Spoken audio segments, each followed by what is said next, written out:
Hey everybody, here's a video review for your complex and imaginary numbers test that's for next week. First thing we're going to do is we're going to simplify what's underneath the radical sign. So always look to see if there's a negative underneath. If there's a negative underneath, we bring that out and it becomes an I. And then we have the square root of 150. Then we start looking to see, this is not a perfect square. So I'm going to bring down the I, and then I'm going to separate this into a perfect square. So I know that 25 will go into 150 6 times. Now the square root of 25 is 5, so that comes outside of the radical sign. We bring the I down, and we bring the square root of 6 down. That's simplified. For the next one, we have the square root of negative 32. Again, we pull the negative sign out, it becomes an I. 32 is not a perfect square, so I'm going to separate that into 16 times 2. Square root of 16 is 4, so that comes out. Bring down the I, bring down the square root of 2. That one's simplified. For this one, bring the negative sign out, it becomes an I. 162 I can separate into the square root of 81 times 2. Square root of 81 is 9. Bring down the I, square root of 2. You have about 3 or 4 problems on your test like that. Now we're going to look at simplifying these. So we take our exponent, okay, which is 102, and we're going to divide that by 4. So when you're looking at dividing that, 4 will go into 10 2 times. That's 8. You have 2 as a remainder. 4 goes into 22 5 times. That's 20. We have a remainder of 2. When we have a remainder of 2, our answer is going to be a negative 1. If we do the next one, we're going to take our exponent again, which is 115. We're going to take 115. We're going to divide it by 4. And we plug this in and we get 2, 8, it's 35. That's 8, that's 32. That's 3. So we have a remainder of 3. When we have a remainder of 3, our answer is negative I. The next one, you have a graph, and you only have one of these, so these should be really easy. You start at the origin, you move to the left first, and then down 1, 2, 3, 4. So this answer is going to be negative 3, negative 4I. With this green point over here, we go to the right, 1, 2, 3, 4, 5, 6, 7, and then we go up, 1, 2, 3, 4, 5, 6, 7, 8. So this one is going to be 7 plus 8I. Just always remember, start from the origin, move left or right, and then move up or down. All right, for these, you're going to have 3 problems that are like this. So we're going to bring down the numbers that are in front of these first. 3 minus 6 minus 7 plus 8. Now what we need to do is we need to go back and we need to, so we're going to divide 18 by 4. That's going to give us a remainder. This one is going to be a remainder of 2. So whenever we have a remainder of 2, our answer is a negative 1. For this one, we're going to take 58, and we're going to divide it by 4. Again, we get a remainder of 2, so our answer here is negative 1. We take 53, and we divide it by 4. We get a remainder of 1. So when we get a remainder of 1, our answer is just I.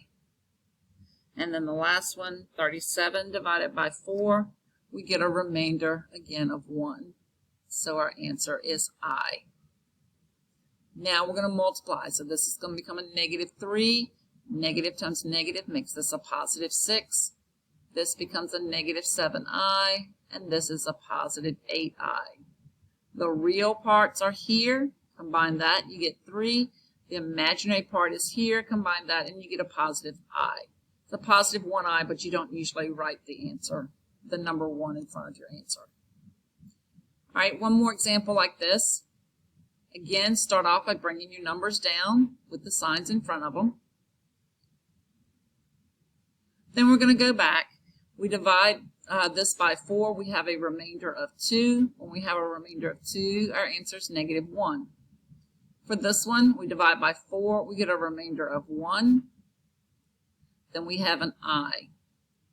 For this one, we divide by 4. We have a remainder of 3. So our answer is negative I.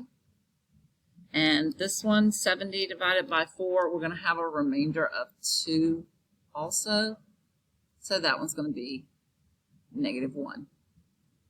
Now, negative times negative makes us positive 6. This becomes positive 2i. This negative times negative makes us positive 11i. And positive times negative makes us a negative 6. The 6's cancel each other out, so we don't have any real left. And all we have left is 13i. For the next one, we're simplifying what's in our radicals. This, I have no negatives underneath it, so this is just the square root of 16, or 4 plus. This one, I have a negative, so that comes out as an I. This is a perfect square of 9. I bring down my negative, square root of 4 is 2. Last one, I bring down my negative. I have a negative underneath, so that's an I, and the square root of 25 is 5. Now combining our like terms, 4 minus 2 gives me 2. And combining our imaginary part, 9 minus 5 gives me a positive 4i. So that's going to be my answer for that. We have 3 problems. Yeah, 3 problems like this. This one I can work out. That's a perfect square. That's 6. I'm going to come over here and look at this one because I know this one's a perfect square. That's 4. Here I can bring out my I, and I can break this down into 100 times 2. Okay? This one, I bring down my negative, I bring out my I, and I can break this down into 16 times 2. All right? 6 plus 4 is giving me 10. Then when I simplify this, square root of 100 is 10. Bring down my I, and I have a square root of 2. I've already taken care of the 4. I bring down my negative. Square root of 16 is 4. Bring down the I, square root of 2. These two are exactly the same thing. I times square root of 2. So I can combine those.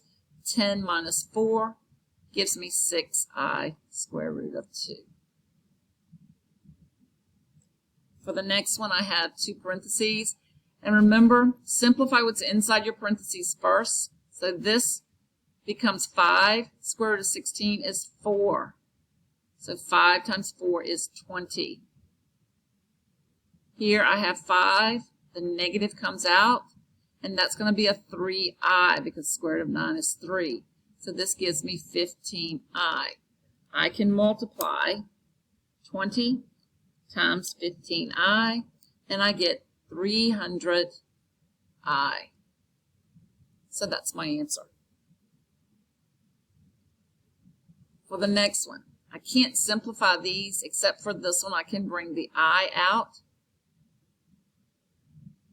Second one, I can't do anything with that. I can't simplify it anymore than it already is. Okay? So I multiply the outside parts times the outside. So that's going to give me a negative 10i. And then I multiply what's underneath the radical times each other. 3 times 6 is going to give me 18. This I can now reduce into square root of 9 times the square root of 2. What is the square root of 9? That's 3. So I'm going to multiply this by 3. 3 times negative 10i is a negative 30i. And don't forget your square root of 2. Now when we're adding and subtracting with our imaginary numbers, we're going to do exactly the same that we normally would. I'm going to keep this first parentheses the same. I don't need to do anything with it. Because this is a negative, I have to distribute the negative sign. So I'm changing the sign of everything inside the second parentheses. So this is going to become a negative 6. This is going to become a positive 7i. And then I just combine like terms. 4 minus 6 is a negative 2. Negative 3i and a positive 7i give me a positive 4i. Here, I have a plus sign between it, so I just combine like terms. 2 plus 4 is 6, and 7 minus 10i gives me a negative 3i. Easy as that. You got 3 of those. Now this one we're going to use our FOIL method. So we're going to use first, outer, inner, last. So that's going to give me a negative 40. 10 times a negative 2i is a negative 20i. 3i times a negative 4 is a negative 12i. And 3 times a negative 2i is a negative 6i squared. We need to make sure that we remember that that is the same thing as a negative 1. And a negative 1 times a negative 6 is going to make this a positive 6. I bring down my negative 40, and then I combine. Negative 20 and a negative 12i gives me a negative 32i.